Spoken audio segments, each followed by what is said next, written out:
by Todd Field the last time he made a movie was Little Children in 2006. The film is set in the international world of Western classical music and it centers on Lydia Tarr, widely considered one of the greatest living composer-conductors and first ever female music director of a major German orchestra. Cate Blanchett as Lydia Tarr, and many people have been talking about this performance for a while, so I've been very excited to see what she would do. I think she's one of the greatest living actresses and she does not disappoint. It's a performance that is so ferocious and so brimming with energy. It's incredible that she maintained that level of intensity for this entire shoot. She is marvelous here and I had to go through her whole filmography and really think about it because she's given so many great performances, but this is definitely top 3 at least.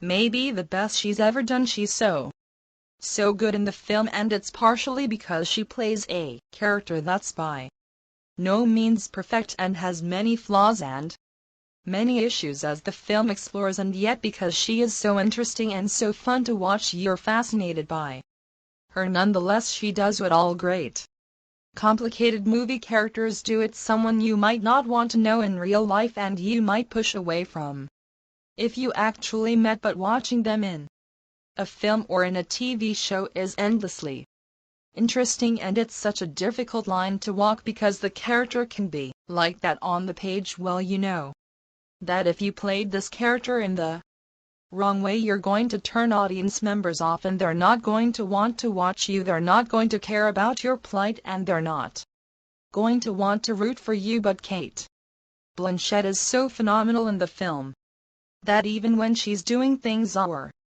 involved in things that you might not 100 agree with, or she's saying things that you maybe do agree with and maybe don't, you are nevertheless fascinated by her. And what is perhaps the best scene in the film, she has a lengthy debate with students at Juilliard about what is acceptable from an artist and what isn't, and if an artist is known for doing something inappropriate, how should we look at their art? How does that translate to our opinion of consuming that art? And she makes a lot of great points, as do the students, but what I love about that scene is that once both sides have kind of said what they want to say, it just gets nasty because nobody's really able to agree on this type of thing anymore. The way we debate things nowadays, nobody does so in a healthy way. There's rarely ever somebody who says, you know what, okay, I don't agree with you, but that's fine, I get it. We don't have to agree on that, that's okay. That's not how it goes anymore. It's usually people end up at each other's throats, and the scene is also remarkable because I believe it was all in one take and the camera is not simply moving around one small space, it goes all over this massive hall. It's ingenious and it blew me away what Todd Field has done here is rather remarkable because the film is 2.5 hours long. It's about a fictional character, even though it doesn't seem like it is in every way. The film presents itself as if it's a biopic, even down to the title choice, and the logline that I read at the beginning of the review sums up the actual story, but it does sound like I'm talking about a real person, and the fact that the movie is called Tar is very interesting as well, because usually when a film is just the character's name, it's some massive IP like something from Star Wars or a comic book movie, or in the rare case of an action film franchise starter like John Wick, you don't usually see a drama about a composer that's named after them unless it's actually a biopic. This is a very risky move from a business standpoint, and the film gets even more difficult to decipher in regards to whether or not it's fiction or non-fiction if you don't know going.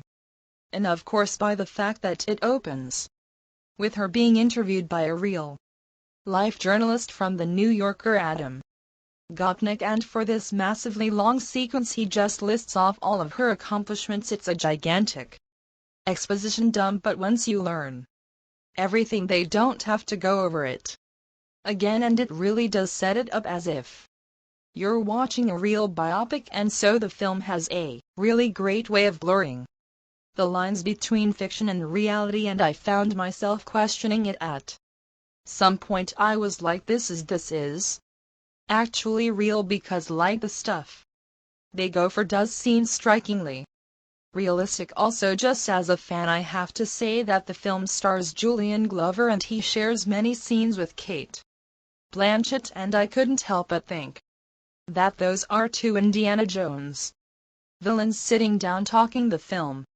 also threatens to be way too inside baseball. Sometimes characters talk and talk and talk about musical theory and composition and people I've never heard of, and phrases I've never heard of, and terms I've never heard of, and you start to get a sense of what they mean in all this musical slang, and you kind of feel it though because of the way they interact and the way they talk, and it doesn't come off as posturing. It really does feel natural, and even though I was at first a little put off by it, I began to appreciate it because I could just tell that Todd Field had fully immersed himself in this world and really found the most realistic and thought-provoking way to make a lot of his points.